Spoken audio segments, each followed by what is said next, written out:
All right, we ought to be alive. Let's Well, I was see. alive even before that. You know that. I know I get my pulse checked every now and again, just in case. All right. All right. Let me check the chat. Assuming that we're. Let me check the chat here. Yeah, I think we're live. Anybody? Yeah. So this is BUB'S Comics coming to you with our No Faces comic chat. Today we're the US, UK, AOK Avengers. Wow. Whoa. Yeah, exactly. That's a mouthful and a half. You've been practicing.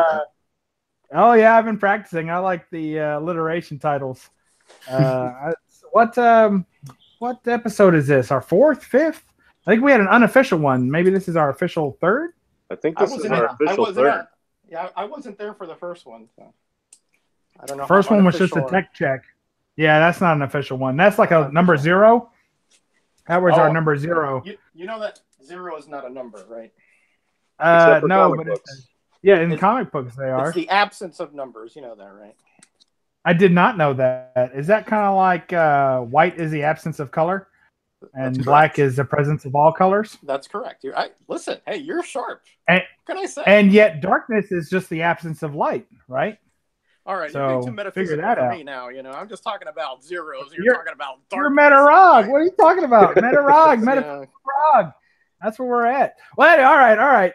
Assuming we have a couple of viewers, which I don't think we do. We've got one. Well, we got one. Yeah, me. Iron Bassist is here. What's up, Iron Bassist? Hey, what's going on? Yeah, Iron Bassist is here. Hey, Iron Bassist. Okay, DS responded. Good, because, I'm a terrible typist. Stay on it, guys. So today we have, as with me as usual, I've got DS Comics and Metarog. Yeah. You got Metarog, not Metarog. I'm honored. I've been practicing all week. Metarog practice all week, and then I've got JPL Flash is joining us all the way from England. Hello, everyone. You all, there you go. Yeah. It's nice to be here. Pleasure, guys. Absolute pleasure. I'm honored. Man, Well, I'm happy to have you. I'm glad you're able to make it. You guys, this chat has really been going well. We're booked solid for guests for like a month. Whoa! Wow. Yeah. Well, I know, right? You've gotten the best, Bub. I have to admit, you have every guy that you've sent. Hold on. Accident. Man. Accident. Every guy that you've had on here has been like amazing. I mean, the guys that I've just been wanting to talk. Boy Who Had 7. Come on, the best. Yeah, that Boy Who Had 7. I was surprised. I wasn't surprised. I mean, I was glad that he was able to join us. But when I asked him, he was excited. He was down for it. He couldn't wait. Yeah. He jumped all over it. So that was pretty cool. Because you asked me, because I was like, oh my god, you guys are my favorite YouTubers. This is like crazy. You're kidding me, James. I mean, I've been wanting to talk to you forever, buddy. That's good of you to say. Thank you. You're like one of my heroes on YouTube. Are you kidding me? Oh, mate, no. Thank you. Too kind. Gosh. So Roger's been at the game a little longer than the rest of us. I? Yes, you have. So DS Comics and I and JPL Flash all uploaded our first video in like the same month. Really? Oh, yeah, I did not know that. Oh. Yeah, so we're all about 5 or 6 months into our YouTube career. And Roger's obviously, how long have you been uploading videos, Roger? I think since November of last year. Yeah. Wow. So he's got a little bit of gray. I was just doing like one a week because I didn't think anybody would be interested. Well, you were wrong. People love it. I just figured out. The only reason I did a video is because Comic Quarter 410, which is another YouTuber on here, he wanted to see my 30-set variant set. So I said, okay, I'll just do a video and show you the set. And I figured that would be the end of it. And then a lot of people were saying, we want to see more. And I'm like, what? Yeah, Metarog, you were one of the early channels that I watched. I got on here probably like the end of last year, and I was starting to watch some videos, and I had no idea there was a YouTube comic book community. and I had never even considered it. I just didn't know anybody, so I started watching videos, and I came across yours. I remember that the price variant one, and I was watching some other people who have like thousands of subs, and then there are some people that have like 100 or a few hundred, and I was like, man, I should make some videos. And then after a few months, Mrs. DS is like, well, why don't you do it? So I made one, and I told her, and I think she didn't believe me, and then eventually I started doing videos, and yeah, really, really awesome. You were one of the early channels I watched. Good man. Thank you, Mrs. Honored. DS. I'm like shaking all over now. I mean, I'm like totally honored. I really, That's awesome. I mean, I'm not kidding you. I mean, I didn't know that, DS. I'm really honored, man. I found your channel, Roger, via just to try and keep you shaking. I found your channel via. It doesn't take a lot, Bub. It doesn't take a whole lot. Silver Age Dave he was like the third channel that I subscribed to or so. So you were one of the top 5 I had subscribed to. And he just kept talking about this guy, Roger. He kept saying, Roger, Roger, Roger. And he was so excited about all your knowledge and the collection that you had, and how he had learned quite a bit from a couple of your videos. And so I said, well, shoot, man, I need to learn more. So I'll find this guy too. At that time, he didn't even know how to put a link on a video. Because by the way, Silver Age Dave is also in our class. And I call class like the people that started uploading at the same time. Right. He started a little before I did, Have we got an official class now? Yeah. That same month. That same month. I like it. That same month. Silver Age Dave put up his first video. He's just got 1,000 more subscribers than we do, but otherwise, he's in our class. You know who else is in our class? Comics with Bueller. Really? At the same time that we did, yes. Yeah, wow. He just hit 1,000 today. Yeah. His first video was that one where he did the 10 things, 10 pet peeves about comics or something, and it was hilarious. And he had like 500 subs in like a week. Yeah, that was amazing. Awesome. That was an amazing video. Yeah, you're right. All right, so here's a little embarrassing moment for me. But I am not subscribed to JPL Flash. Ooh, but I've watched some of your videos. I've come across them, so I didn't even know I wasn't subscribed. So I'm subscribing now. That's all right, mate. No worries, no worries. I apologize for that, but I've watched your videos, but I don't know. I've got so many videos I watch, and some I'm subscribed to, and I guess there's still some I'm not. It's all right, mate. No problem. It's okay. Good man to admit that. That tells a lot good catch. Yeah.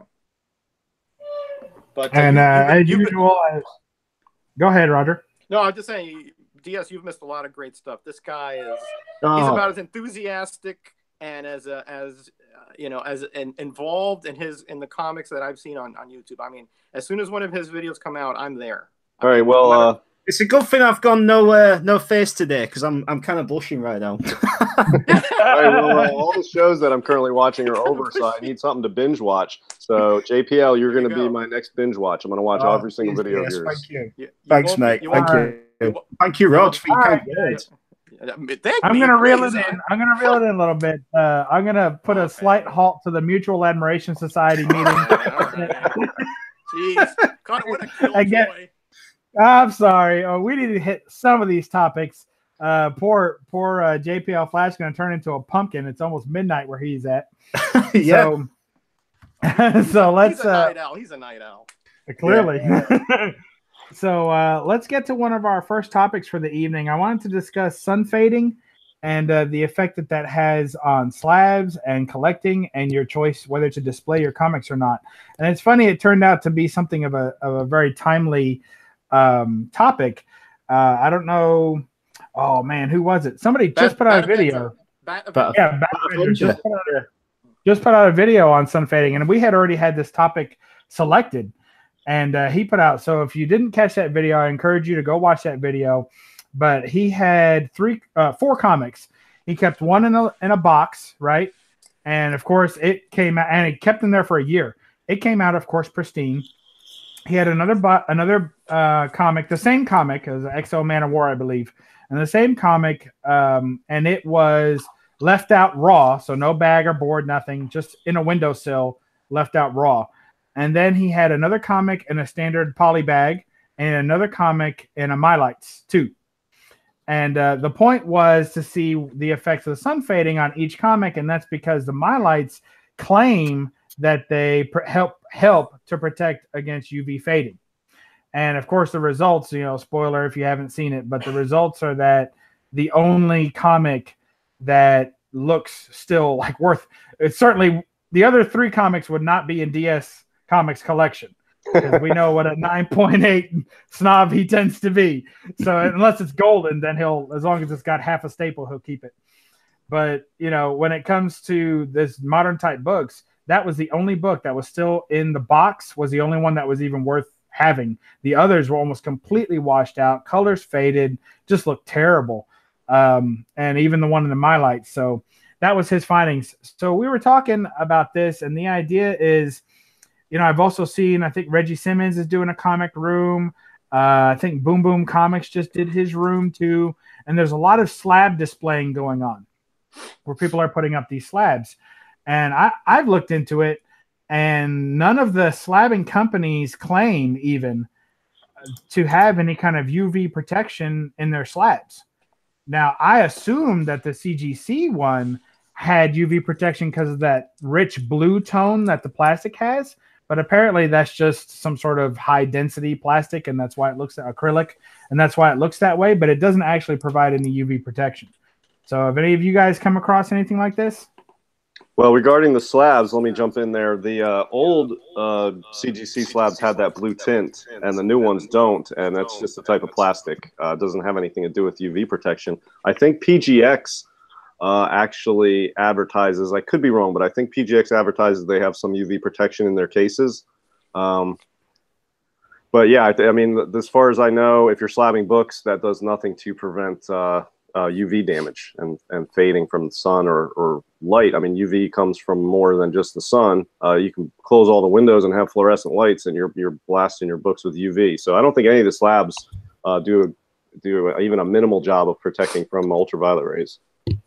Yeah, that's my understanding also. In fact, I saw one in a comic shop maybe 3-4 years ago, and they had an exterior window, and this slab was kind of catty corner to it, and I guess it got half sun, so half of it was bleached out, and the other half was fine. And it was in a, I believe it was a CGC slab. I'm pretty sure. Yeah, this was years ago. Now, JPL Flash, you have CGC up there now, don't you? Sorry? You have CGC up there now too, don't you, over in England? Yeah, they're opening them up. I don't know when, unless if they already have. Because at the minute, it's hard for us to get CGC. The only way is like through eBay sellers, and you know what they're like. So they're opening an office over there in Great Britain? Yeah, as far as I heard, yeah. Oh, wow. Because I know that they have an office here about an hour away from me right outside Sarasota. Yeah. Yeah, I don't know when it's supposed to be happening, but that's the rumors. Wow, great, man. That's great. You know, those shipping charges must be killers from Great Britain. Yeah, exactly. I mean, sometimes we have to go through like a comic book seller or a well-known store for them to send off to CGC because it's cheaper like that. But then it's like handing your book over to a third party, if you know what I mean. Yeah, that would make DS that would give them too much stress. It would definitely stress me out. It would definitely stress me out. I load my packages to CGC with so much bubble wrap, it doubles the weight. So the shipping is so much more just because I use the biggest box I can find for the smallest inner package, and I just fill it with bubble wrap and cardboard. So yeah, the shipping is a lot. But if I was over there, man, I would be going crazy having to pay for that. Oh, it'd drive you insane, mate, because you have to send it off to a comic book store, and then they send it to CGC. Right. Well, you've got a lot of people in the community, and I'll throw this offer out to you too, JPL. If you have, a couple books you want sent in, I'll be happy to send them in with my CGC packages. Excellent, mate. That's very kind of you. Thank you. Appreciate that. I mean, you just ship them over to me, and then pay for the grading costs, and then I'll just ship them back to you. I'll pay the shipping back to you as a favor. I'm happy to do that. Thank you very much, mate. You're welcome. I tell you, the benefits bringing this chat are better every time. It's amazing. It's amazing the fringe benefits of this chat. You wouldn't believe it, JPL. You wouldn't believe it. I'm already feeling the benefits, guys. I've offered to send some for Bub to CGC just because he needs to get on board with the slabs a little more. So I'm trying to encourage him to just send me some books, and I will pay for the slabbing of a book. And once he sees what his book looks like when it comes back in a brand new CGC slab, he'll be hooked. I don't doubt it. You know, DS is proselytizing here, but he's never going to convert me. Let me just have I ever tried? I have never tried, and I probably because you're too smart, man. I mean, you're way ahead of us. I don't think DS is proselytizing. That would be the French benefits you were looking for, not the fringe benefits. Slightly different show. We run that on Tuesday nights. I'll send you an invite. Yeah, that's. I think I have to wash my hair on Tuesday nights. That's exactly what we do. Well, I'm private. Wow, Hair. Sorry, guys. That are amazing. You were right. Even I didn't know that. So here's what's going on. So I looked into it, and it looks like according to the CGC forums, no one has been able to.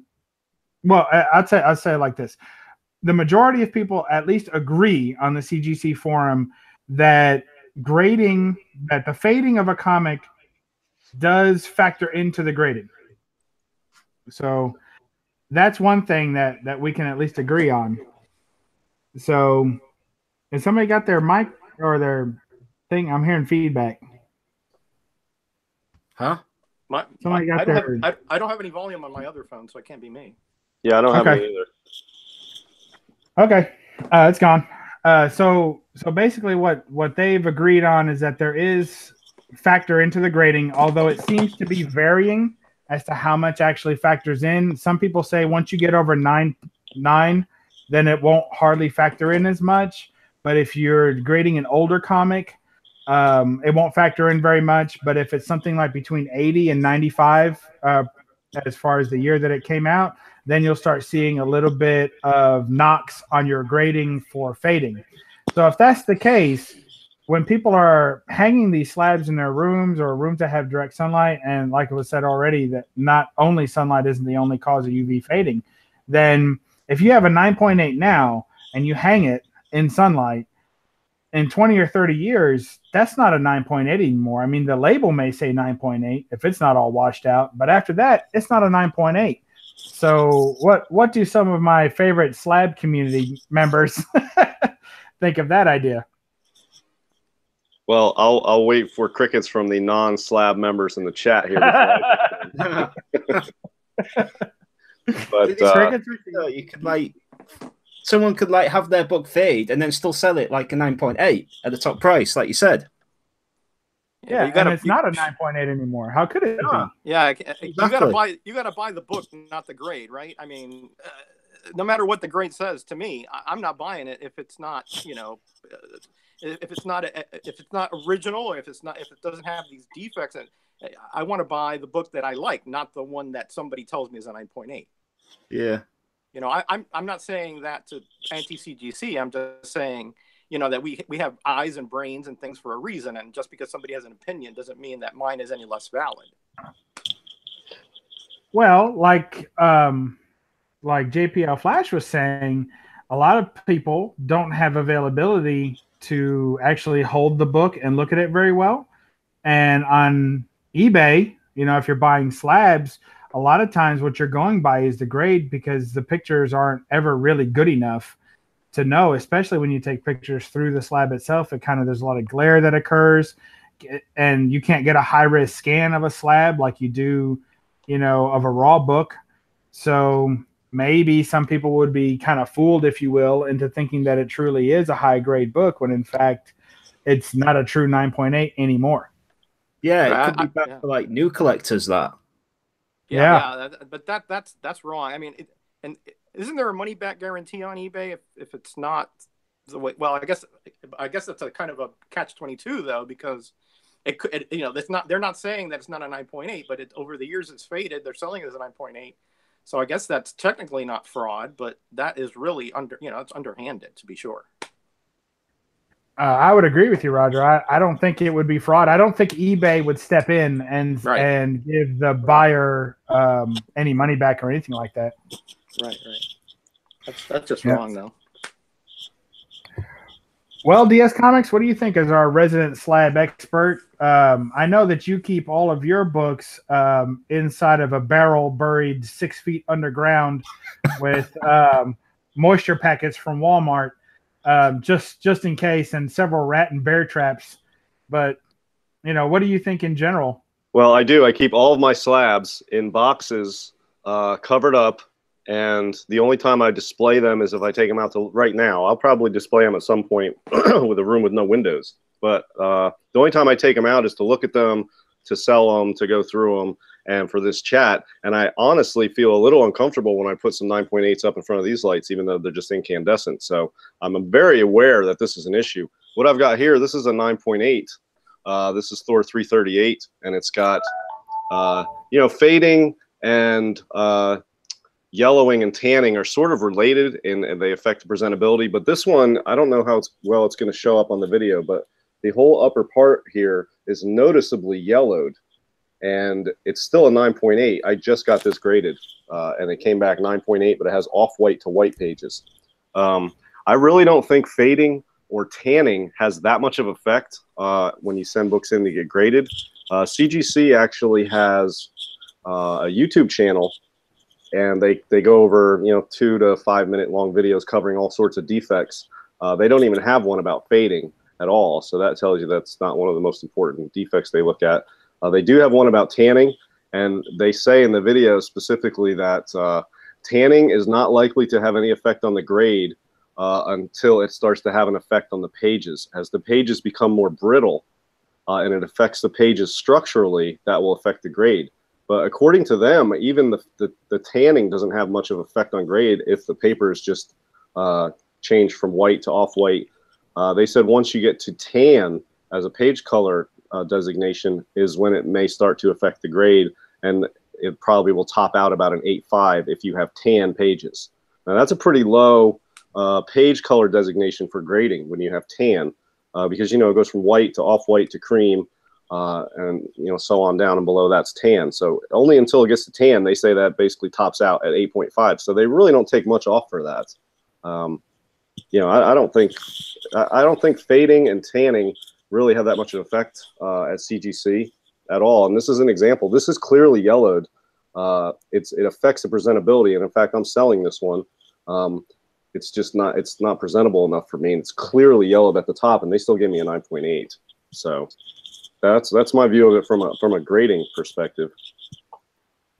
I think didn't Chris over at We Love Comics, you know, he got a grade that he didn't agree with. I think he had a 6-hour-long integrity run where he talked about his integrity, and he like cracked the slab, didn't he, from PGX because he didn't agree with the grade. You know, and I think also they had put the book in upside down and backwards. And Nice. Nice. And it was graded at 10.7, and I think he cracked it.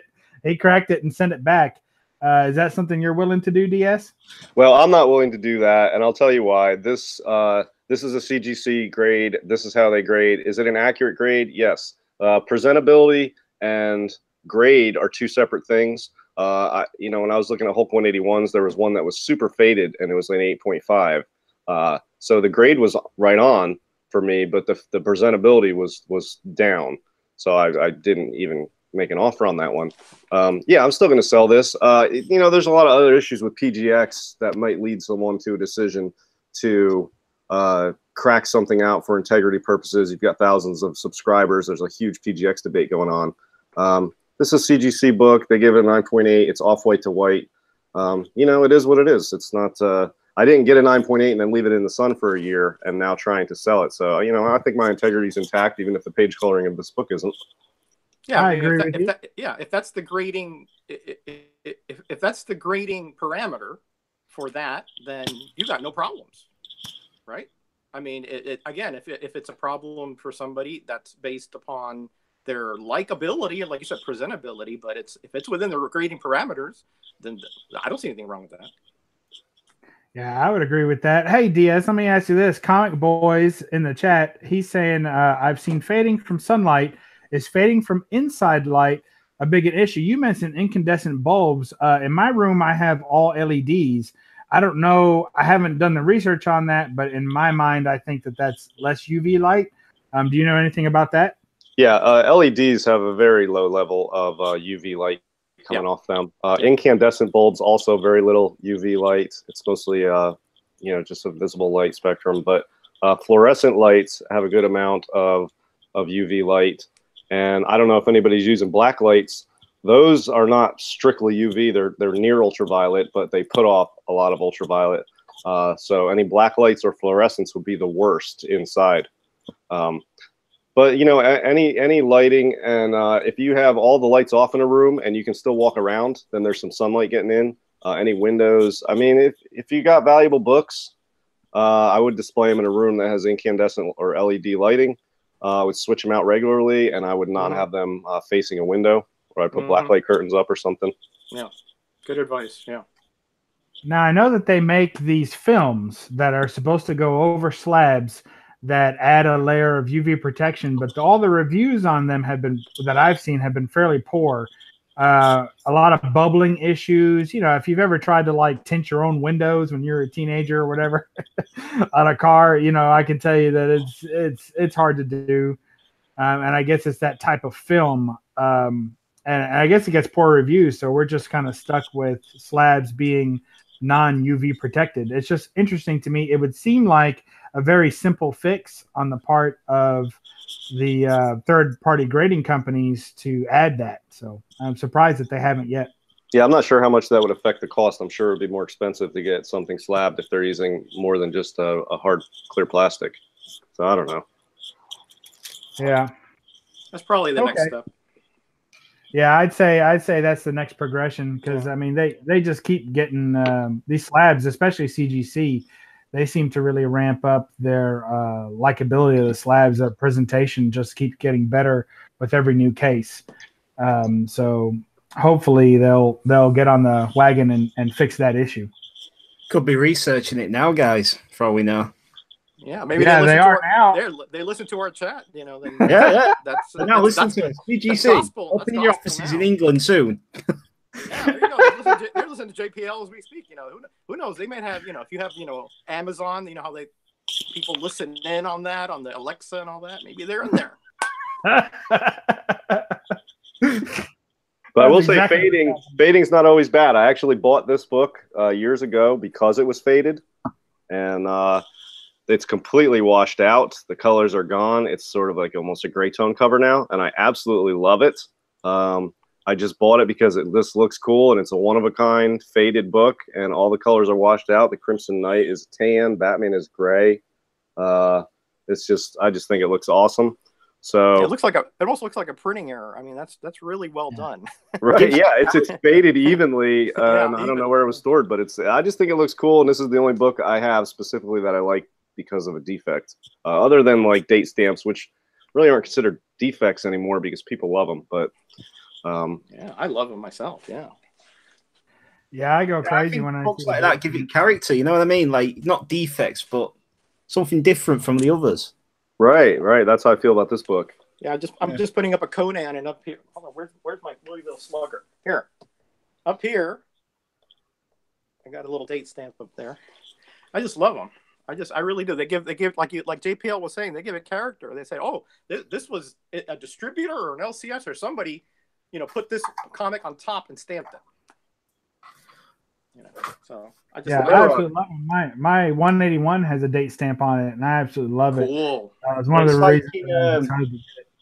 In Britain, guys, we have like the pen stamps. Yeah. Lower that down a little bit, JPL. Yeah. We can't see that. Huh? Lower it down to. Oh, I see it now. Nice. Yeah, I've seen those. Yeah, I got a couple of those somewhere, but I'm not going to pull them out. Is that's a U.S. edition that was sold over there, so they stamped the pence on it? They stamped it, yeah. They just stamped the British price on. But it's an American edition? It's an American edition, yeah. Yeah, that's cool. I like that. I think that's cool. I like date stamps. And I think that counts. That's a price stamp. In the Silver Age, they didn't have dual pricing or specific pricing for the pence ones. That started, I believe, in the mid-'70s for DCs and in the earlier '70s for Marvels. Yeah, we had like a what we call it, like a variant cover, like a pence cover. Yeah, they had that nice different colored banner up there for the Marvels. Yeah. Now I'm so glad you all mentioned that. That feeds right into our next topic. Let's talk a little bit about also date stamps, but mostly about the pricing differences and the variations. I remember not too long ago, I talked to Mike, Area 51 Mike, and he's Canadian. And I asked him, I said, look, you know, people down here, when they see a Canadian price variance, unless they're just searching for price variance, then they don't generally jump all over that, and they go for less money than the regular edition, you know, or what we would consider the U.S. regular edition. So I asked him, up there, do you see the U.S. edition as a variant, or do you see it as a standard edition? And he said that there were variants to them. In Canada, the U.S. edition is a variant, and that they hunt down the Canadian version first, and then similarly or opposite, or the same way that we do, we would hunt down the American version and then the Canadian version secondary, and that they hunt down the Canadian version and the American version secondary. So JPL, how is it? How does your collecting? How does that affect your collecting? Well, I don't mind between pence or cents copy, shall I say. But I know a lot of collectors prefer having the American cents version to the pence version. But a lot of sellers tend to just sell it at the same price, believe it or not. Really? Yeah. Yeah, I love finding eBay sellers that are located across the pond, because they will often sell books. Some books you can get at a really good deal. It's almost like the pricing over there for some more obscure Golden Age or horror books or some Silver Age titles or something. It seems like the pricing is different. So I don't know if that has anything to do with it.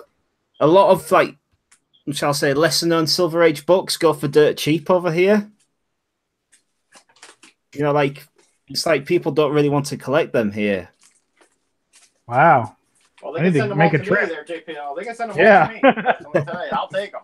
Well, there's a huge eBay seller over there. It's Silver something or something Silver. Silver Acre. Silver Acre, yeah. I've been buying stuff off them for years, and you can find really good deals on quality books from them. And it's almost like over there, the price for a certain book is not the same as it is here, and you can get a deal. Yeah, they tend to sell pence copies cheaper as well, rather than like the cents version. Daz, the Key Chaser got that Iron Man 55 pence copy for like dirt cheap. Yeah, he did. Yeah. Yeah. So, but then you get I've known Silver Acre for many years. Price. Yeah. I'm just putting up here. That's a Canadian price variant. It's not a variant. It's a Canadian. That's what a lot of people get. You know, in the semantics, they get caught in the semantics. This is the correct price for a Canadian issue. Okay, but it's different than the U.S. issue. 75 cents. Most of them were 60, and here 95 cents for this one. Most of them were 70. You know, U.S. were 75. That's the Canadian price editions. Okay. Now, Metarog, there's not always an easy way to identify the difference between a Canadian or a price variant. I see even CGC, when they grade this book, I've seen 75-cent copies just get straight up graded with a blue label. Yeah, I don't know who they have over there who's an expert on price editions, but he's messed up a bunch of them. Yeah, they did. Yeah, I've seen. When I was on the CGC boards and we were discussing this, you know, it's literally like they get one wrong out of every 5. So. Wow, that's a high ratio of error. Yeah. Well, that was back then. I may be better now, but you know, that was 10 years ago. No, things get worse. You know that, Roger. Hey, no, I'm positive, man. I'm positive, man. When you get to my age, you gotta think positive, man. So here's tell me what you guys think. Here's what I've been thinking about. Talking a little bit about the fading stuff. I was thinking of going to top loaders and then just getting like a UV film and wrapping a bunch of top loaders in that. And actually, BCW makes a showcase frame, okay? And Don the Doctor turned me on to these. At one time, he had his entire wall behind him done of nothing but these. And they make a showcase frame that you can open and take your comic in and out. And that's what I have my Hulk 180 and Hulk 181 in my normal display when I'm not on vacation. And they have a UV protection on them, so they claim. Mm-hmm. Yeah. So that's what I have those two in, but they're kind of bulky, they're kind of plasticky, they don't seem to be super high quality, and they're not very airtight is one of the issues that I have with them also. But other than that, I think they do protect against UV light. So Roger, weren't you going to show us a grouping of comics that you've put out? It's time for that. Yeah. I want to ask you guys something though, because you talked about Don the Doctor, I think, a little while ago. Yeah. I haven't heard from him in like many weeks. Does everybody know if he's okay? I was just going to say that as well. I ain't seen the video for him for a while. Yeah. He comments on all my videos, and I mean, been like ever since that chat. I think did we scare him off or something? I mean, I haven't heard from him. I mean, I'm kind of concerned. Yeah. I reached out to him last week. I hadn't heard anything from him. I hit him up on Instagram to ask him if everything was okay, if he's all right. And he commented on one of my videos. And that was the first time I had seen anything from him in any way in like 2 weeks. So I responded to him, "Hey, is everything all right?" I hadn't seen. He said, "Yeah, he's been out of town." Oh, okay. So, okay. All right. So everything's okay. He's out of town for work.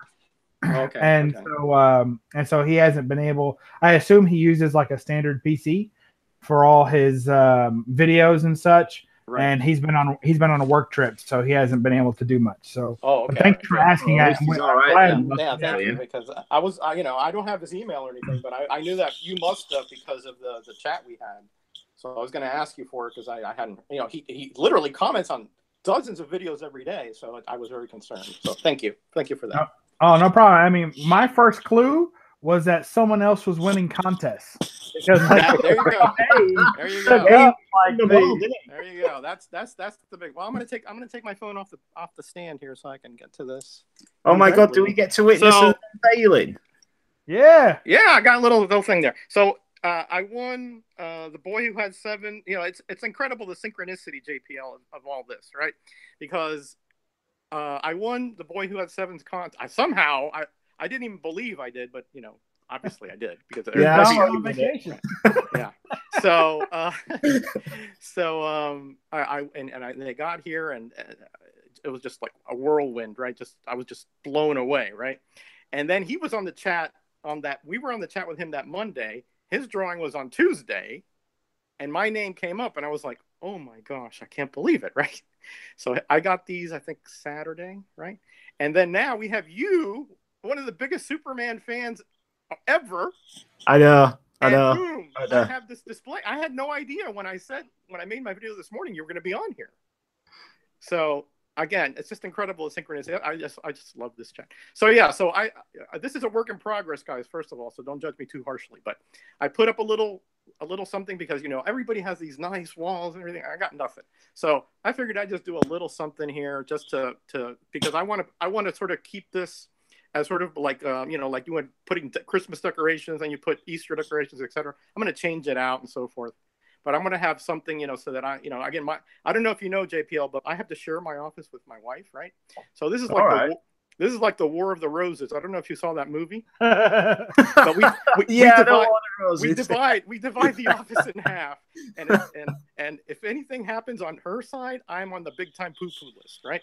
So like the other day, I was working on a video game system, and it stuck over to her side, and she's like, well, "What is this?" I go, "Oh, I think the robotic vacuum, moved it over there or something." That was a lie. It was me. But so anyway, Roomba. Yeah, blame it on the Roomba. There you go. Or whatever it is. So okay, so here it is. Let's see what we got here. Hopefully, I won't mess this up and make a mess. I got $10 on the drywall coming down. So here are the 10 variants. Oh wow! Oh, that looks awesome. The Action Comics right there. Oh mate. From 1,000, how on the UPC they can tell which one is the first variant, second variant, so forth, all the way to 10, all the way to the Bermuda variant over here. And let me tell you guys, these are just gorgeous. I mean, I'm sorry to declare. I'm so unbelievably jealous. Oh, wow. JPL, they are so beautiful, buddy. I mean, I don't even know. I want to read it bad, but I don't know if I want to open them. It's a good read. It's a really good read. It is? Okay, I'll have to. Yeah, it's amazing. And then below it here, I put, some of my favorite, Superman items. I have right here the 1978 Superman movie. Complete Still my favorite cards. comic book movie. Oh, it's nice. Awesome, isn't it? And then here I have the DC Comics 60th anniversary issue with Superman, and the great comic book Heroes by Jules Pfeiffer. And wow. You got this game, JPL, Injustice? I've got it on PC, yeah. You got it on PC? Yeah. Yep. I love that fighting game. I'm working through the story mode. Yeah. Yeah. So that's my little Superman, on display here for unveiling my Action 1000 Wow. set. That is very cool, yeah. Millennial That is set. awesome, mate. That's amazing. That's it. Good job, pal. Yeah. Thank you, buddy. Thank you, man.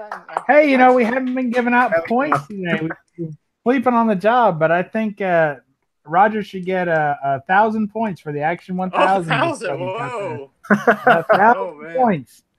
There you go. You guys That's a spoil big me win. so bad. You guys really spoil me so bad. Well, we know that you like to price tag people, so I assume you're going to just price tag me, and then I can save on the shipping. Don't assume anything, bub. Don't assume anything. Oh, it's awesome. I wanted to mention something. Jean Paul Ace Peter said he was talking about he had done quite a bit of research apparently into Canadian price variance, and he was putting it up in the chat that the Canadian price variance made up only 2% of the books published for a particular month. And that's amazing. I mean, I think that would obviously add to the rarity and the collectability of any book if the price variant was in such limited run. So that's pretty exciting. Yeah, there's some collectors on CGC which, you know, they have complete sets of titles that are Canadian price editions. And they'll pay big money, you know, if there's a gap, like for example, you're missing an ASM 238 or something like that. They'll pay big money for it. Wow. Well, that's cool. I want to thank him for doing all that research for us. Yeah, 2% is low. I thought I read somewhere it was 5, but I believe Jean Paul Ace Peter because he's up there in I think Nova Scotia, so he knows his stuff. Is that the requirement? Well, I mean, I'm in Florida, so you know I'm about as far from Canada as you can get here in the U.S. So I take his word over mine, right? Absolutely. I had a bit of luck today. You know, I'm still vacation haul shopping. All the books I've shown today, I picked up like an hour ago. And yeah, no, I can't help it. It's one of my new favorite things to do. And Laura Croft, she's British, isn't she? Yeah, she is. Yeah. So I picked up a few Laura Croft. Now I have some of these, but these were some that I did not. I didn't have this particular version of the cover because that Top Cow run of Tomb Raider, it has a ton of variant covers. Really, to me, the birth of the major variant scene. So I picked up a few of these, and these were most of these were out of the dollar bin of a comic shop, and some of them are even signed. I don't know who signed that. I'll have to research that. Hopefully, they're not just some kids marking so that their brother or sister wouldn't take them. I love Lara Croft. I'm gonna write my name on it. Yeah, she's my girlfriend. She's my forever and ever. Like this one's got a real pretty signature on it. I don't know who that is. Maybe it's Angelina Jolie. Yeah, maybe. I'm sure it is. I'm sure it is. Wait, I don't know. It doesn't smell like her. Doesn't smell like her. Have you smelled a second? Hold on. You've been close enough to Have you smelled Angelina Jolie? Absolutely. Absolutely. Yep. Yeah, Mrs. Bugs. We've got some Black Mirror material here, DS. Write this down. This date and that fact. You guys are wrong. So anyway, anything you guys are looking forward to coming up? Hey, I wanted to ask you, JPL Flash, how are what's the Comic-Con scene like over there? Are comics real sought after? Are people having conventions? Right now, it's exploding in America. It seems like every little small town, even comic shops. I went to a shop today, and they were advertising their own little personal Comic-Con that they were doing in the shop. It seems like they're just blowing up right now. Are you experiencing that over there as well? Yeah, it used to be just like the biggest cities like London and Birmingham. Mm-hmm. But lately, smaller cities have been joining in as well. And like even getting like celebrities to appear as well, which is like, think about before, it used to just be London and Birmingham, like I say. Now you got like places like Leeds and Liverpool and York all doing it now as well. So it's the moving scene over here. Have you been able to attend any recently? Not yet. Not yet. But there's one in York soon. I think in August, but I think I might be working. Oh, you sound a little sick. Yeah, yeah.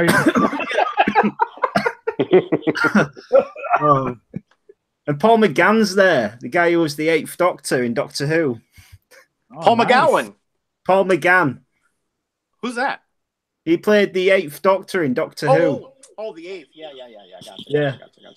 Gotcha. Yeah. My but there is a lot of. I didn't know that one. We have a lot of comic book fairs, though.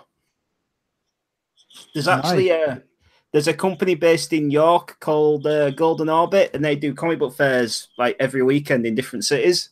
But funnily enough, not in York, where they're based. Of course. With no competition, the NTPL. Yeah.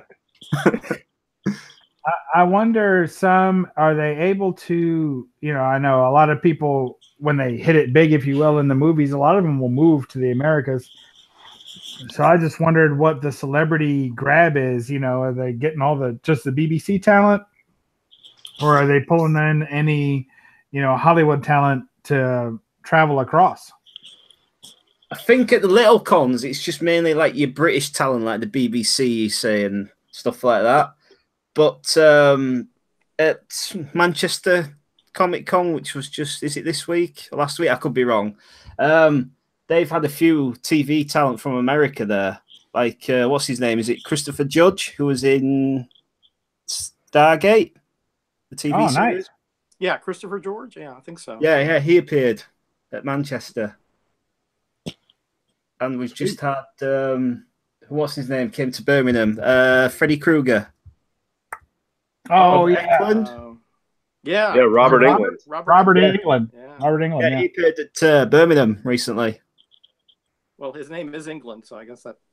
yeah, makes sense, doesn't it? But apparently, like they overbooked for his photos and that. Apparently, the queues were insane to see him.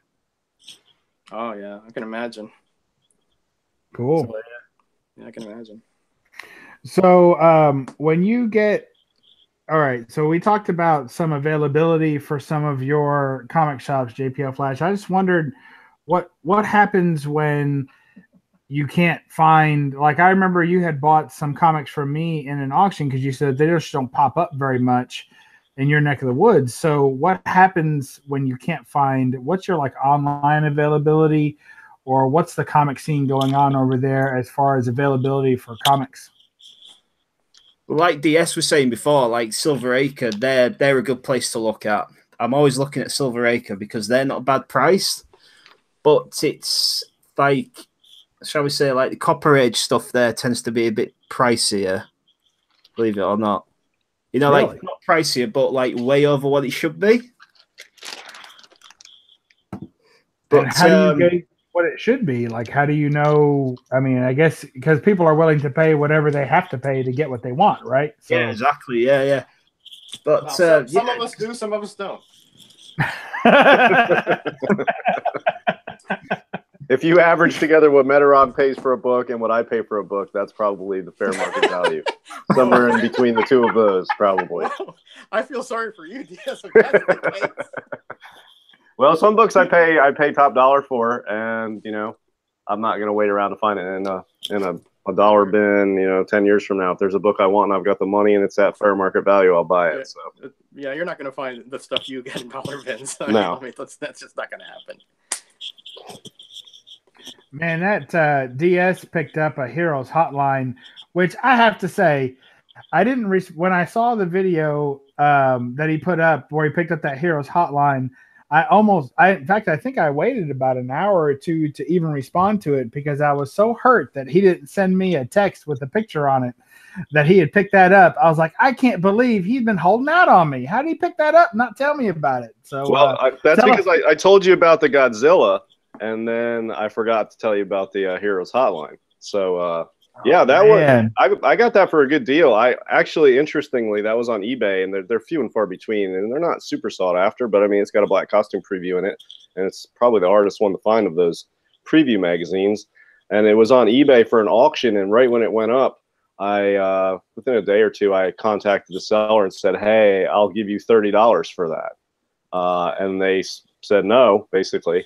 And then I won it at auction for 31. So I paid 31 for it. You know, Oh well. I was offering 30, so I was pretty close to what I thought it would go for. Yeah, I mean, sometimes the last one I saw, the guy would not come down from over $100 on that book, and I just thought that was too much. So it's only the second one I've seen in a pretty long time. So yeah, I was happy to get that. That's a beautiful General Electric promo you got there, DS. Oh, I brought these for you, and as I was Yeah. looking through them, I You're killing remembered me. the You're whole killing me. story, and I'll tell you that here at some point whenever you all want to hear about these. Go for it. Tell us. We're looking at him. I was wanting to know what the heck that was. All right, well, Metarog already knows picked up what- some. He picked up some cool books last week, and he was showing them, and he had one of these in there that he was keeping, and one out of just a handful of books that you were keeping, right, Raj? Yeah. And then I sent him a message saying I had the whole set, and I think he fell out of his chair probably. All right, so I went and dug up. I used to have thousands of books, and I sold them all off, but I kept some. And as I was looking through these, I remembered I had probably 14 total of these.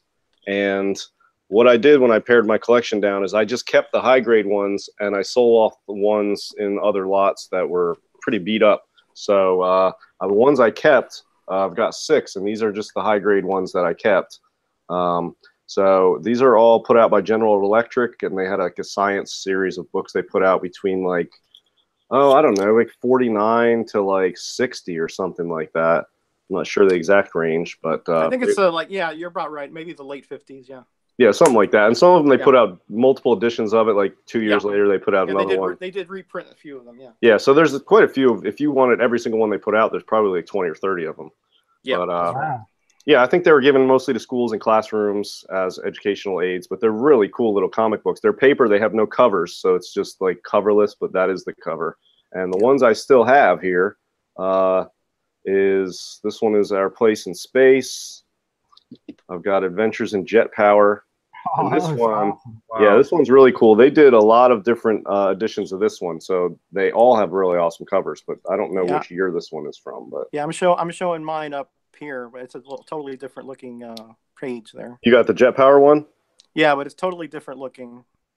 It's got Yours is probably older because mine's already got 4 jet engines on this plane, and there's an airliner in the sky on the background. So this has got to be, late I think 50s. mine's a jet too. I think that's a jet. Yeah, that's a jet. Yeah, I don't know. So anyway, I've got that one. Network of Power is a cool one. Oh, that's cool. Oh yeah, that's nice. I really like that. I like that. That electricity effect is cool. Oh, Yeah. the Empire State Building. I love that. It's got the Holy lightning cow. striking the lightning rod there. Lightning rod, yeah. Awesome cover. I need that book. I'm going to look for that Hey, book. That's awesome. Oh, Don't even say that, bub. Don't even say that. No, I need that book. I'm going to go get that Don't even book. say that. I can find it. I'm emailing DS right after this. You better not. You better not. I called it. I got dibs. JPL Flash, you're in on this, right? We're gonna. whoa! I'm an Englishman. I don't get involved. That's the smartest man amongst us, right there. Go ahead, DS. All right, so I got my drool rag ready. Go ahead. All right, so here's Man-Made Don't worry. Magic, and Derail DS. this one's cool. It's got some schematics in the background, and it's got the kid riding the bike on the side with what do you call that type of? It's a generator. It's a generator, but they have a different sort of name for it. But it's basically a generator, and he's generating the electricity. Friction-based generator. I can't remember the name. They had a specific name for that type of thing back then, and probably still now. But I'll think of it. And then I've got 2 more. All right, Story of Light, and it's got some of the greats in the background there. I guess Edison, and there's Tesla. I think this is probably Tesla. Yeah, that's Tesla over there. Yep. And I'm sure that's Edison. So yeah, that's a cool one. That's on the workshop, and it looks That like might they've be got Watt up there. Yeah, probably is. Yeah. And so that's a cool one. And then I've got Electricity Around Us. Nice. Oh, that's cool. And this has this is cool because it's got like through history, and it starts up here with caveman and cavewoman up here. and then it's got looks like medieval times, and then it's got like colonial revolutionary times in America and down to modern times. So it's kind of the progression of how electricity has affected us. And they're all doing what they're doing up here. They're hanging out watching the campfire, all the way to modern times. They're hanging out watching TV. Cool. So could you lift that up a little bit since my screen is covering? Okay, is that good? There it is. Okay. Yeah, that's good. Cool. That's amazing.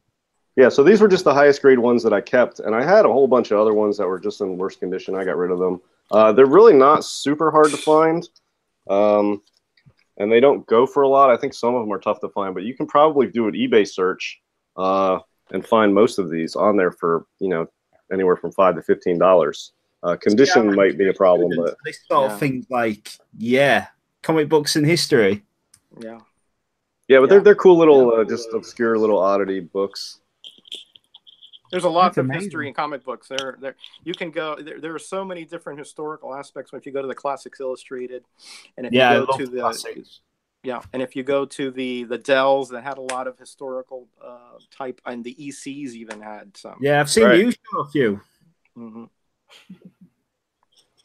Yeah, I know Roger loves those promo comics. That's always something. You know it. Well, I've got 6 here, and they're all probably near mint grade. They're probably all like 8.5 to 9.4 range condition. I just kept the best ones and when I was paring my collection down. So these are all complete and in excellent condition. There's one that has a pen mark on the front, on the bottom, but that's it. That one right there. Yeah, hold on to those. Hold on to those, man. Yeah, they're not going anywhere unless you want to talk to me afterwards. No, I don't. I can't do that to you. I can't do that to you. If I was you, there's no way I'd let those go. So. Yeah, I mean they're nice books, and I've read them, and they've put them away, and they're just in really good shape. Yeah. They're cool. And it's what's unique is like what you said, that they didn't come with covers. That it's all newsprint because they wanted it to produce it cheaply because it was a giveaway. So you know if the page is somewhat whitish, then consider yourself lucky. All right, and there's 2 types of books I don't get graded. This may come as a newsflash to a lot of people, but 2 types of books that I never get graded are like magazines, fanzines, and these type of things. Because I like the high grade, obviously, but these I will open up, you know, every year or 2 and read them. You know, the collectible like ASM 129. That's graded. That's not ever going to be opened. That's collectible. It's valuable. These are valuable in a different sense, and the value of these to me is being able to read them and keeping them raw. So, yeah, these and like the magazine type stuff. You know, unless I had like a Vampirella 1 or something, or you know, Sword of Conan or something. But normally magazines and these type of oddity, obscurity things, I don't get graded. Yeah, good man, good man. I'm proud of you. I knew you would be. Yeah, I'm impressed. I'm proud of you. I assumed that after every supper, you went ahead and slabbed the napkin you used to wipe away the red sauce. It's just an assumption. I mean, it's like, that's an interesting pattern. I'm going to see if I can get it a low on the CGC census. It'd be the only one there. So that's I would definitely have to get that pressed and cleaned first as well. And then, definitely, yeah. And 9.8 white napkin. That's what I would want. Don't send DS any snail mail, because the stamps will be, those will be slabbed. If anything of any kind of ephemera, forget it. It's gonna. I'll tell you, DS's house. My OCD, it slabs. I just love slabs. They're so like nice, especially the new CGC ones. They're nice, compact, hard plastic. They're just really great display cases. They're like, I just love them. They're just such a great way to preserve and protect and evaluate the condition of a book. I absolutely love slabs. Yeah, let me just tell you, Sarasota is a nice area, DS, if you want to move down there, because I think you got a job in the PR department right away. Well, I would consider it just for the cost it would save me on shipping to CGC would pay for my house within a couple of years. So. Yeah, you could do the what do they call that? I forgot what you call it. The walk-in.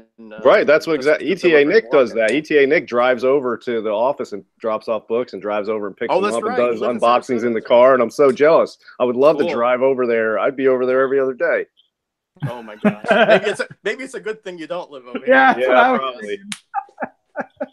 I mean, I've sent four packages in this year so far to CGC with a total of let's see, 20. 55, like 65 total books I've sent to CGC this year already. So Wow. I mean, I think that's a lot. That's expensive. Yeah. Yeah. Hey, Bueller's in the house. He just hit. Hey, I think Bueller. we said that. He just hit 1,000 subscribers today. Hey, Bueller. Yeah, congratulations. That's awesome. Congratulations, buddy. Well deserved, mate. Yeah, we talked about that Absolutely. earlier, I guess. But he was. Yeah, he you're was in our very- class. If you hadn't heard that earlier, we Class. may not be in your class, but you're in our Yeah, class. that's right. You're in our class. We're dragging you down with us, Bueller. We're dragging Yeah. you right down into the mud. Yeah, absolutely. We're gonna handcuff his ankles together. It's gonna be great. I wanted to show you guys this book real quick. That I picked this up in the dollar bin. We talked last week about all the multitude of variants of ASM. ASM? Hey, I did it right, Roger. Hey, no AMS. All right. Yeah, all the AMS 100s, 800s. So the ASM 800s, and this was in the dollar bin today, and I was just shocked. I couldn't believe it. You get that for $1. Wow. I got that for $1. Isn't that a $10 book? I got Yeah, that John Meter one for £7 quid here. $9.99. What'd you say, JPL? I got that one for £7 here. Yeah, What's Picked that? it Is up that for $10? Is that That's about over $10, yeah. That's over $10. Yeah. yeah. So I was super happy. I thought that was a great find. And that- Actually, this shop had a lot of great finds in dollar bins. And that's pretty beautiful cover too, I have to admit. That was Oh, the it was cover that clean, I yeah. wanted. Oh, that's the one you wanted, yeah. Who's Yeah, the it's artist on Stacy. that cover? John Romita Romita. Sr. You Oh, seen it? all right. That's Man. That's good. why his Of Gwen course looks the it's best. beautiful. Yeah, you're Oh right. man, that's the come on. I mean, that's the Gwen guy. Come on. He is, definitely. Yeah. And I'm the DC guy. Oh, There you go. oh excuse me. Yeah. Yeah, you fit right into this bunch, let me tell you. Oh yeah. I love it. I think Roger only collects DC if it's a promo for a Marvel comic inside. No. I'm I'm being slandered again. Oh, that reminds me, though, Metarog, I wanted to ask you the specific book, if you had this or not. There's a DC book, League of Extraordinary Gentlemen, that was recalled, and it's got the Marvel douche ad in the back. You aware of this one? Yeah, I'm aware of it. Do you have that? I've been looking for it, but no, I do not have it. Oh, okay. I can't wait to come across somebody that has that. I've never come across it. I've never owned it. I've never known anybody that has it. No, nor have I, but I have definitely heard about it, and it does exist from what I understand. But I need to see it. I've been looking. I've looked through 50, 60 around here, and not a one had it. Oh, all right. So which one is it now? Tell me, because I don't know. I've never heard of this. Well, there was a League of Extraordinary Gentlemen was a book that was put out 98 or 94 or something. Yeah, about 98. Yeah, that's about right. Yeah, okay, 98. And it's a League of Extraordinary Gentlemen. Nothing spectacular, just a comic book that DC put out. But the League of Extraordinary Gentlemen, if you've seen, most people have probably seen the movie.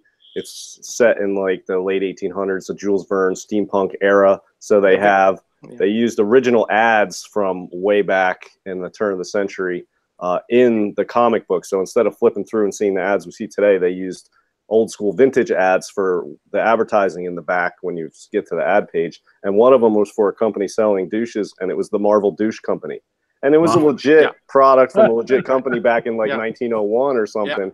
But it was immediately recalled because it was a DC book, and it was considered sort of a slander against Marvel in a sort of clever way. And they didn't want the PR problem, so they pulled it immediately. And only a few of them got out there. And then they put a corrected version out without that ad in it. So that's a highly sought after recalled comic. Exactly. That's exactly the story I heard. So it must be true. Yeah. Exactly. And I've seen pictures of it, but I've never actually seen the book. Yeah. No, I've never seen the book either. Like you said, I've just seen pictures of the actual ad, but I haven't seen the actual book now. I've ruined my karma. I'll never come across it because I sold my Elseworlds 80-page giant with Clark Kent in the microwave. I sold that, so I've ruined my recalled comic karma. Okay, hold on. JPL, that comic was only released in Britain, wasn't it? Was it? Yeah, that's correct. Yeah, the 80-page giant. You got to look for that, buddy. Elseworlds 80-page giant. Yeah, you got to look for that. It's super rare, but you might run across it over there. I'll you gotta keep my watch eye out too, for it. there's a reprint. There's a reprint that came out that it's funny because somebody just put out a video on watching out for reprints. I think it was Deadpool 2323, if I've got his name Yeah, right. it was. You're right. Yeah, It's a fantastic video. I highly recommend that one. One of the best videos of the week, I think. And he put out a great video on watching out for reprints, kind of doing your homework before you go to the shop to kind of be aware of what a regular book would look like, a first print would look like versus a reprint. And that Elseworlds 80-page giant has a fantastic reprint, and it looks almost exactly like the regular one that was only available in England. Only, of course, it's a reprint. But it looks so similar. It's very hard to tell the difference if you're not paying attention. Yeah, that's true. They look identical unless you put them right next to each other. It's not. It's like the logo is a little slanted and shorter or something. But yeah, I think I bought one of those off of Silver Acre years ago. Actually, is how I got mine. You still have it? No. All right. So I got it graded. Sob story coming up. Here we go. I got it graded. Bad karma, Came right? back at a 9.6. And then I was we can't have that. Well, I didn't consider it one of my keys, and it also wasn't a 9.8, so I put that in a Comic Link auction with some other items, and it brought, I made some money off it, but I had too many books, and that was one of the slabs I let go. One of the few books I've let go that I regret. I probably should have held on to that, but it didn't seem like a key. I wasn't really going after Recalled Comics anymore, so I got rid of it. But it was a 9.6. I mean, it was a nice book. So I probably should have kept that one, but can't keep everything. Okay, I'm gonna put a comic up here. Right? Is that an original or is that a reprint? I don't know. We can't see it. Yeah, we lost your video, Metarog. All we see is the Hold on. You've gone. Standby circle. Oh, hold on. I think Standby. I'm low power. Hold on, I'm in low power mode. Let me I figured out a way to plug it in. Hold on. But I can't go with my earphones, so you won't hear me too well. I think if you line up all the GE promos that you have, then an electrical current will naturally appear. Cross. But not if you have my lights, because they protect against that. Yeah. You are so funny. You're just hilarious. I do my least. Yeah. You do your. Well, you do a good job of that. Let me tell you. Yeah. I tell my wife all the time. She says, "Oh, thanks for doing that." And I tell her, well, it's the least I could do. And trust me, I looked for the least I could do, and this was it. This is all I could do. I still say that I did something. So. Well, I think the phone's charging, so go ahead and go to something else. Okay. All right. I had some good luck also at a comic shop I went to today. I been reading on the beach, been reading volume 1 of the Lone Ranger, and I got really lucky, and I came across all of volume 2 in a set for like $6, and all of the intermittent Lone Ranger and Tontos that Dynamite put out. So they treated those kind of like annuals, and they put one out or maybe 2 a year in between the regular storyline, and I think they're more or less one-shots. So I was able to find a whole complete set of that as well. So my Lone Ranger run is almost complete. Man, you've been killing it on the Lone Rangers. Yeah, you've done really well on that, mate. I just can't believe it. I love in my head, I hear the little William Tell overture go off every time some action scene occurs. You sit there reading it going I do. I was on the beach this morning, and I was thinking, I didn't know if it was the comic or the margarita in my 64-ounce trucker's mug that was causing that sound to go off in my head, but it might have been the two combined. I'm not sure. Wait a minute, you drink margaritas in your trucker's mug? Absolutely, yeah. So my wife, I told her I was looking for this. So we stopped at a gas station on the way to the beach, and she found this. I found a trucker's mug. It's like 64 ounces with it's lined with foam or whatever to keep stuff cold, and it's got a big giant straw that sticks out of the top of it. And then we bought these margaritas and strawberry daiquiri buckets. And then we fill them with, you put the alcohol in there and it makes its own thing. You scoop it out, you put it in the trucker's mug, you take that straight to the beach. and you never have to get out of your chair to get another drink for like 6 hours. It's great. Wow. As an Englishman, I approve. All your beer's warm over there. You don't even need the trucker's mug, do you? yeah. See, I'm a Yorkshireman as well, so I like my beer. Oh, nice. We need that. All right, you got set up, Roger? All right, here we go. Roger's got his comic set up. He's back online. Here's a question. Is that an original or is that a reprint? Oh, man. Look at that. Look at the banner. Look at the price. All right. I have 2 answers for you, Roger. One is I know that I could sell that as an original. Okay. And the second answer is I don't know if it's an original. But we'll sell it as one anyway. Yeah, I can sell it as one for sure. There's no doubt. Anybody else have an opinion? Look at it good. If it's an original, it looks really, really good. I mean, I can't. That's a pretty good thing. This is a 1994 JCPenney variant. Oh, all right. I commented on Deadpool's video that those JCPenney reprints are terrible because all the ones they did, you cannot tell the difference at all. You can't tell the difference. Even the cover feels the same. Everything looks the same. Unless you open it. DS, I gave you a thumbs down on that comment because I didn't like it. When you open it up, look at the interior ad. The interior ad is different. But what about the back cover? Back cover is different too. It's a Stridex cover. Okay, so yeah. That would help. But just by the that's just messed with my mind. If you just see that, there's no way to tell. Yeah, we should do a video. Side by side, I couldn't tell one difference. Well, Metarog, do you have all of the JCPenney reprints? Oh, of course. Did you ever do a video on all those? Oh, yes. Okay, I thought you did. Yeah, that's good knowledge to know for anybody who's out there hunting because those are some reprints they look exactly identical. You literally can't tell from the front cover. And I told there are some that you can't identify them by very minute variations in color. So I did put those that in the video, but a lot of them there's absolutely no way to tell unless you open them up. Yeah, I mean, if you're out there and you come across like an X-Men 28, you're not going to have one to compare the color variation, and it's going to look like an X-Men 28 unless you crack it open.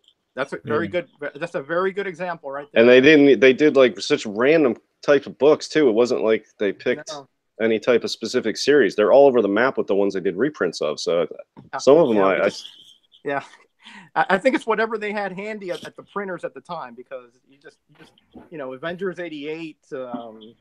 You got let me show you. They did didn't they do like a Daredevil 158 too? No.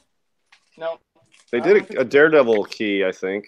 Oh no, they did a Spectacular Spider-Man 27, which was the first Frank Miller art on Daredevil. That's right. They did that Amazing Fantasy.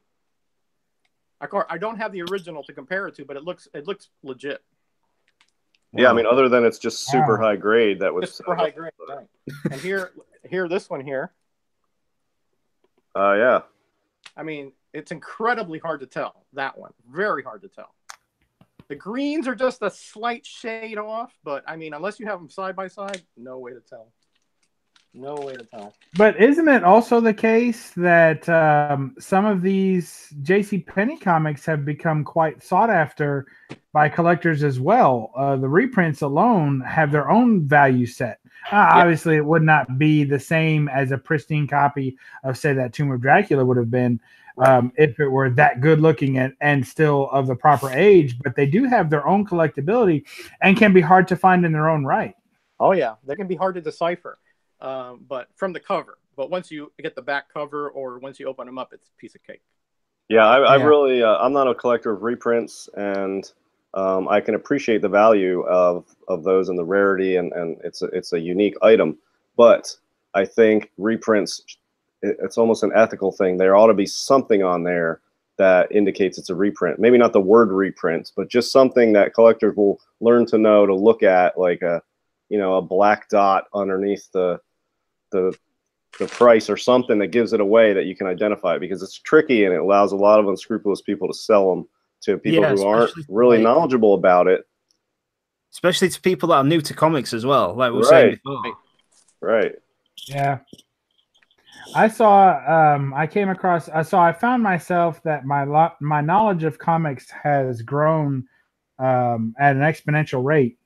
And when I come across, like, say, your average person at a comic shop or in any kind of haul situation or hunting situation, I find that my knowledge generally so far, at least here recently, has exceeded those of the knowledge around me. So, like, one guy, I was hunting and the guy was there and he was just talking, I sell books on YouTube. Not YouTube, Facebook. He said he sells books on Facebook and, and all this stuff. I'm like, okay, go on. And he's hunting through the dollar bins looking for gems. And he came across like an old Hulk comic that had the, magic marker, if you will, line, or what looks like swiped through the barcode. Mm-hmm. And he was like, oh, I hate when they do that. That looks so bad. And it just ruins the value of the book and looks like crap. And, I don't know why they did that. It's so stupid. How lazy of the shop. I was like, so I let it go for a minute. And then I thought, you know what? This might be a good chance to put some good karma out there.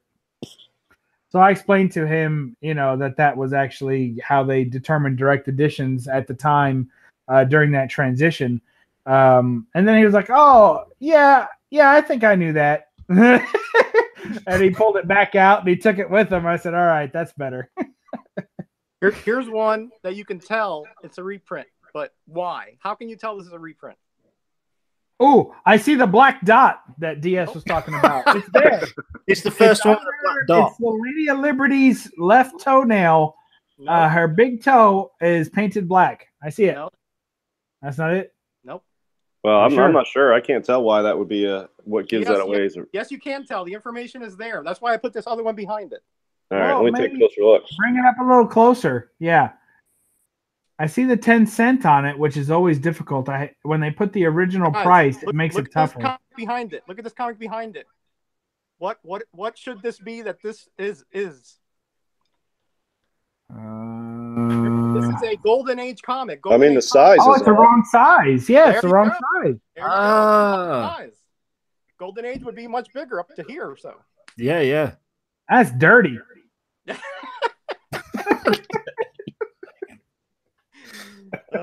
So that one. If I saw that one right size or not, I would stay away from it because the condition of that for a Golden Age, I wouldn't even touch it with a 10-foot pole. It's impossible. And it's much too thin. This is not the whole issue. It's just the Human Torch issue, I think, story. So. There you go. X-Men 28. Oh, that's nice. Yeah, I have. These are all. I found these. I'm not going to tell you how much because you're going to cringe, but I found these all together, and they are absolutely perfect. 9.8s, no doubt about it. Nice. But they are reprints. They are all reprints. And in fact, this doesn't even reprint X-Men 28. It reprints the issue in the 60s. They reprinted the reprint. Yeah, exactly. You mean the cover is a cover swipe of the original reprint of the reprint, not the original? Is that what you're saying? The cover is 28, but the reprint inside is actually from the comic. When they reprinted in the early 70s. It's not from this because it has in the back it'll say reference X-Men 67. So this is actually a reprint. The cover is the correct for 28, but the reprint inside was actually taken from the plate of the reprint from the 70s. Yeah, the X-Men were very unpopular as a comic book there after they did the first 68 issues or 65 issues, and then they just started doing reprints. They just reprinted old X-Men stories for a while, and X-Men was almost canceled, essentially. They were just reprinting old X-Men issues in the 70s. And then what saved it, Metarog? I mean, X-Men 94. I guess the new team would have been what saved it. What 94 has got to be, giant size X-Men #1, and then the continuation of that team into X-Men 94. Chris Claremont and Cockrum pitched it to Marvel, Stan Lee and the core there, and they said, "Hey, we can make a new X-Men team because what you're doing there is a waste of time." And guess what? All the rest is history. Bring in an Englishman, Chris Claremont. Is he? I didn't know that. Yeah. JPL knows his stuff. I tell you, this guy. I tell you, he's impressive. I have to say, I'm very impressed, very, very, very impressed with the level of skill and determination that it took me to find him as a guest.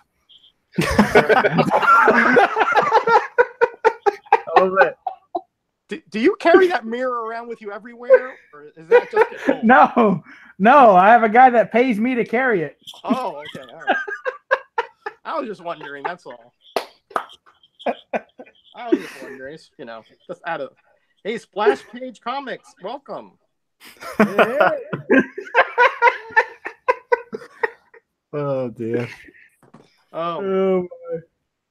This is more fun than this is too much fun for it to be free, is what I'm figuring, Yeah. Well, if we ever get over 1,000 subscribers, somebody will be paying for it. Oh yeah. Well, okay. As long as it's not me, because if it's free, it's me. So. Oh yeah. You're not going to charge your guests, are you? No. You didn't explain that, did you, Bub? No. That was the small print in the email. In fact, as a guest, you're probably likely to win. I don't have my comics to show. I didn't think to drag them out, but I don't have my comics to show. But I've got a few comics that are going to be in tonight's win. For all you fine gentlemen who have bothered to be part of this chat tonight, you will be getting something in the mail shortly. And I know I've said that before, and you're still waiting for the last things that I said I'd send out. But I just couldn't get to the post office before vacation. I didn't trust some foreign post office to handle my stuff. Foreign? Where are you, Mexico? I mean, where are you at? No. Just, an unfamiliar person in blue and gray. Just it unsettles me. So listen. Between you and DS, we've got so much stress and so much distrust here with the postal people. They just when they see you, they run the other way. I heard that FedEx will even deliver to DS's neighbors just to avoid confrontation with him. Yeah. Yeah, and that was like a couple days before my CGC package came, and I was having flashbacks and didn't sleep well the night before the CGC package came. So I'm sure DS before a package arrives puts out a perimeter, to make sure that whoever's in that perimeter, if alarms go off, so he can drive from work down there to make sure that they're not touching his packages. I do. I've spoken to the guy who's usually on my route and see exactly what time he thinks he's coming around on what days, and I try to drive by and catch him. Okay. Wow. I was joking, but okay. Yeah, I don't trust. Whenever something gets delivered, I try to get back and get it off the porch or the mailbox or whatever as soon as possible, or I try to get it redelivered somewhere. I don't like having until it's in my hands. I'm nervous. Well, I can understand that part. Yeah, sure. Absolutely. Hey, I picked something up today. I wanted to ask you guys if you'd seen it before. But this local shop here had this Infinity War poster, and it's really big. I haven't opened it up yet all the way, but it's a huge poster, and it looks like it has all the characters from the Infinity War on it. Have you guys seen this? I know that all of you frequent your local LCSs constantly waiting for the Wednesday books to drop. But have you guys seen this anywhere? Has anybody seen this thing? I haven't seen it. No, I haven't. I haven't either. I haven't been to my LCS in 2 years. I'm sure they miss you. Yeah, I'm sure Here's this guy telling us our books aren't good enough again. No, I mean, the last 8 times I went in there, I think I only bought 2 books, and they were just I didn't spend any money in there, and I think it's better that we just went our separate ways. It was a mutual breakup. Wow. I didn't know we were talking about relationships on this chat too. Well, I mean, it's sad. I only have one LCS, and I don't go to it, and it's they keep anything over $15 of value in the back where you can't see it, and it's really small. And the people that work there pull out the variants for themselves before they get to the shelves. I mean, it's not. Ooh. Yeah, and you know the stuff they have under in the case up front is usually like you know, Superman's pal Jimmy Olsen and not 134. So it's the other ones. You know, it's not. I felt like it wasn't a good use of my time anymore, and yeah. So yeah, I wish I had a good place to go. So I'm jealous when I see like Bub showing all this cool stuff he picks up from his LCS, and yeah. Well, I have to go pretty far to find an LCS these days. You know, I picked up this Lone Ranger Volume 2 run today on Vacation Haul, and they're all signed. Every one of them is signed by the artist, the cover artist. So I thought that was really awesome. Nice. And they had the full set, every one of them signed. So I had no idea that was going to be a thing that I was excited about, but I also like the signatures, pretty cool. But my local LCS, my true LCS, which is still about an hour from my house, by the way, it announced new hours today, and they're only open from Thursday to Sunday. I'm like, how are you not open on New Comic Book Day, Wednesday? My God, you're kidding me. I couldn't believe it. I was in total shock. Yeah, that is surprising. I could see they'd be closed on Tuesday. A lot of them are closed on Tuesday. Yeah, because they probably get the stuff in on Tuesday and they prepare it, you know, right. Hot, right? Who's the artist on these, Bub? Those are pretty cool covers. They are pretty cool. Now, every other book that I've shown so far on the Lone Ranger is John Cassidy, which you can always see his JC right there. Looks pretty cool. I don't know who this is. It looks like Fran Cavill is maybe the artist on that. It maybe looks like an F. So I'm going to say that's Fran Cavill. And these books were dated 2011, and you can see he put a little 12 next to these. So very nice. Looks like he kept the run going, but it's my understanding that John Cassidy is returning for Volume 3. So this should be probably the only run that this fella did. Oh, I like that Frank Cavill. Oh, that's cool. Yeah, very iconic covers. And I've been reading the story on the beach, and I don't know if it's the waves and the ocean and everything, but I'm just really enjoying it. I didn't want to I picked up a couple of nice books here recently. I've been picking up a lot of books from my like off a want list, and some more expensive books for me. You know, anything over like $30 is already like, whoa, what am I doing? You know, so I've been picking up a couple of more expensive books for me. And so I didn't want to take those out. My wife was actually like, hey, you're not going to take those to the beach, are you? I was like, no, I guess not. So I brought this run so that I could read it. And, you know, I paid $1 per book. So it's not a big deal if I, you know, get a little bit of water stain or a drop of sand on them or something. I don't really care. Hey, but I've really been enjoying it. Pope Cerebus the First says you should put a nanny cam on your front porch. You know, I've considered that, and we probably are going to do that. I haven't done it yet, though. But that is a great idea. That is a great idea, yeah, for you. Golly. That'd be rough. I'd be worried about people, you know, just what kills me is that it wasn't even his driveway, and they said it was delivered to his residence. Yeah, I remember that video. Yeah. Yeah, it was signed for and delivered to the right address, and FedEx was like, all right, well, that's all. We've done our job. Good luck. Job done. We've delivered it.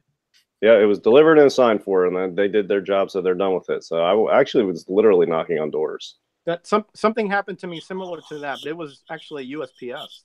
Somebody had signed for one of the price variants I bought from somebody off the CGC boards, and they swore up and down that it was delivered. I talked to my mailman. He goes, "Yeah, I delivered it here," and I never saw it.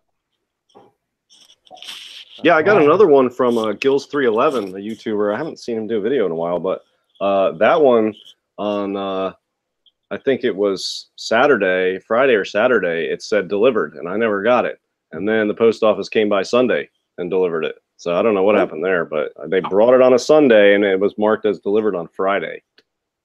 Wow. So, yeah, I don't know what happened, but I sent him a message, and I was like, I was worried maybe he put the wrong address or whatever, and I couldn't locate it. And I showed in a video, it was a G.I. Joe special edition 1, the McFarlane art on the inside, and the cover is a Spider-Man 1 homage.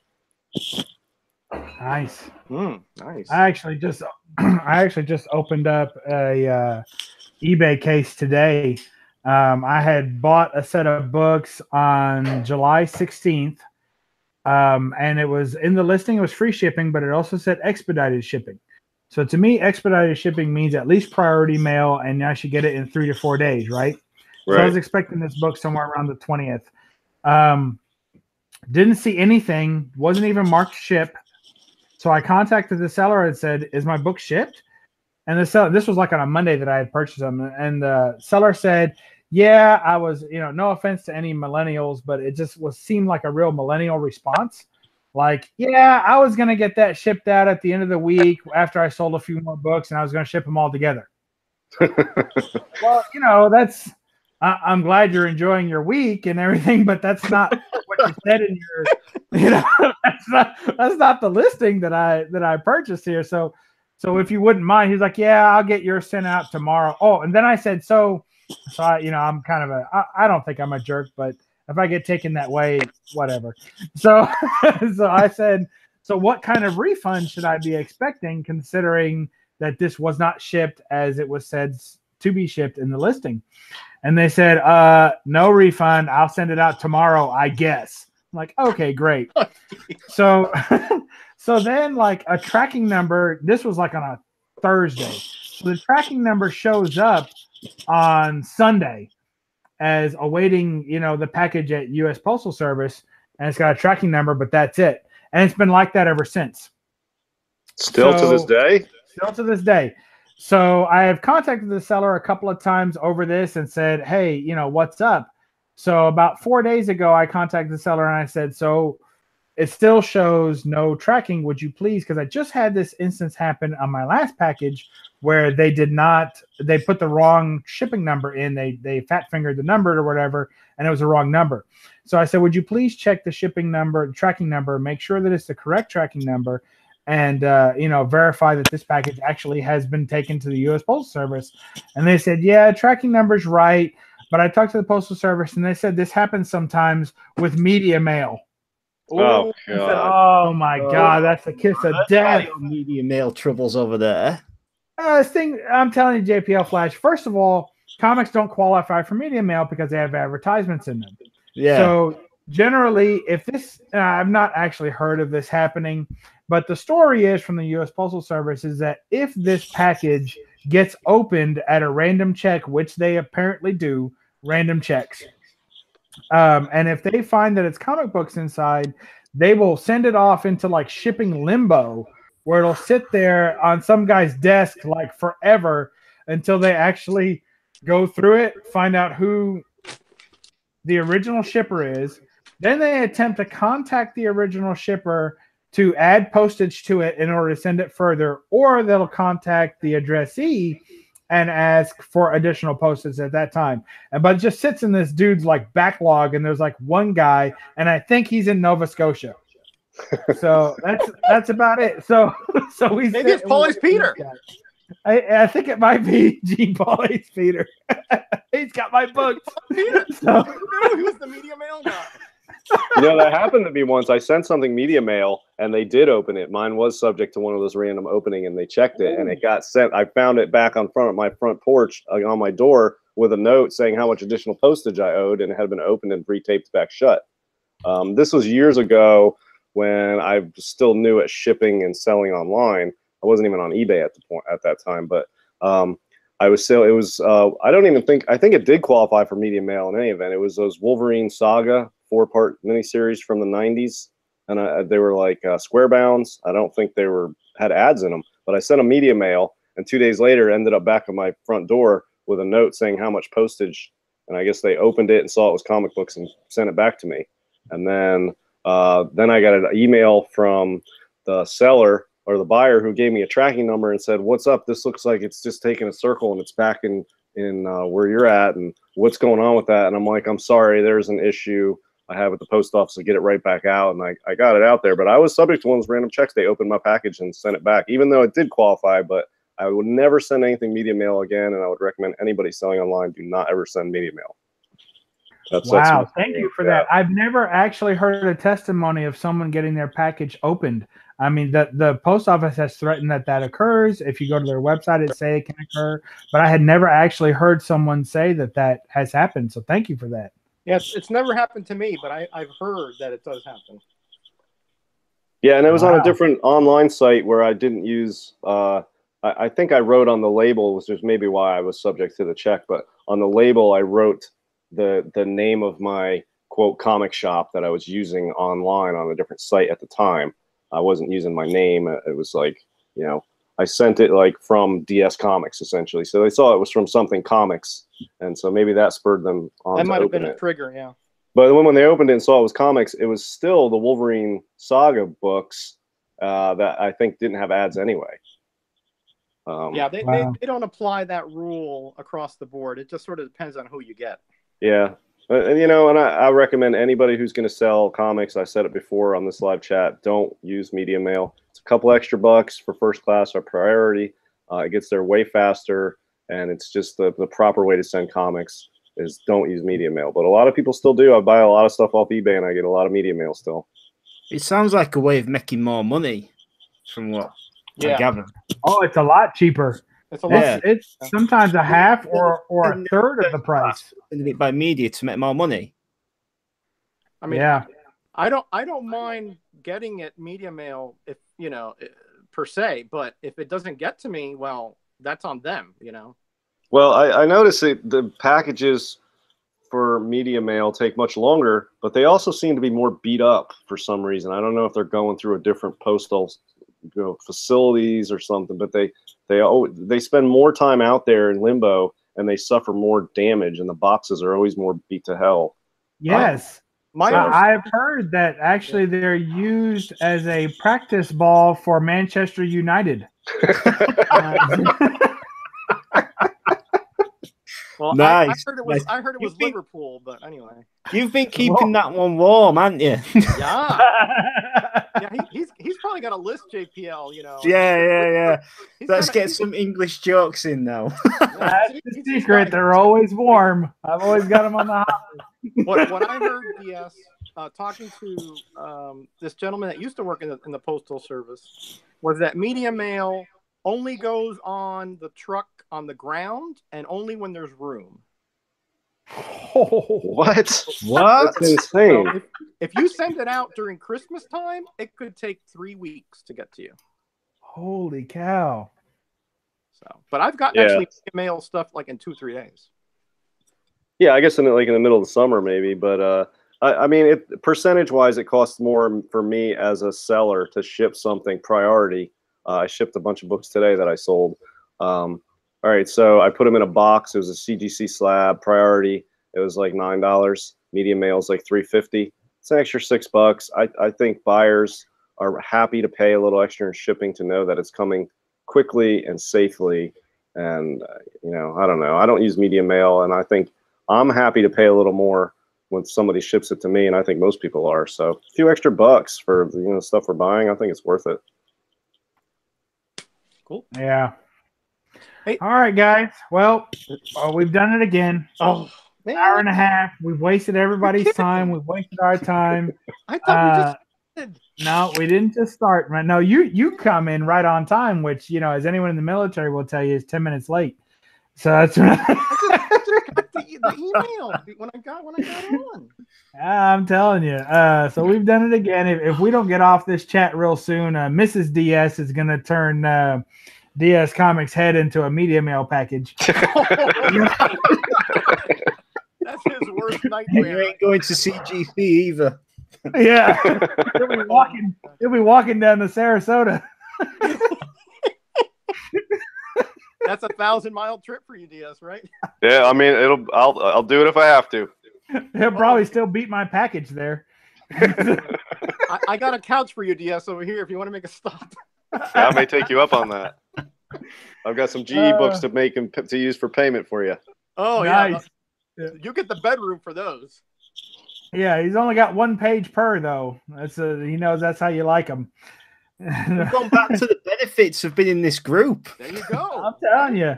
Oh, speaking of which, let's just give 1,000 points to everyone in the chat tonight because I haven't been keeping up with it.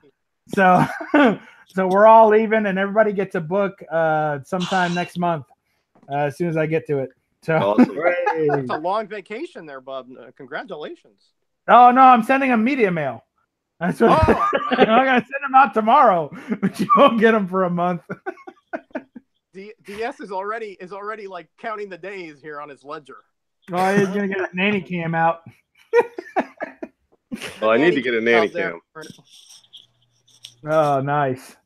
All right, everybody. Well, All right. Thanks again for a great chat, and appreciate you guys as always. And on DS Comics and Metarog, if you guys are not subscribed to them, please go ahead and do so. Give this video a thumbs up if you haven't already as well. And then, of course, I'd like to thank our special guest, JPL Flash, for being on the program and going faceless for us tonight and only showing his hands. There you go. Nice set there. Let's shake, JPL. Let's shake. Hey. There we go. Nicely done. You guys don't know what a directing marvel it is that I can get both your hands shaking at the same time. I'm telling you. All right, guys. Well, thank you again for being part of this chat, and hopefully we have entertained and informed the community again this Monday night. And I will see you all again next Monday night for our No Faces chat. Thank you all, and thank you. Hey, goodbye, everybody. Thank you. Been a pleasure. See you next week. Good night. Thank you Good very night, much. JPL. See you next week, guys. All right. Bye.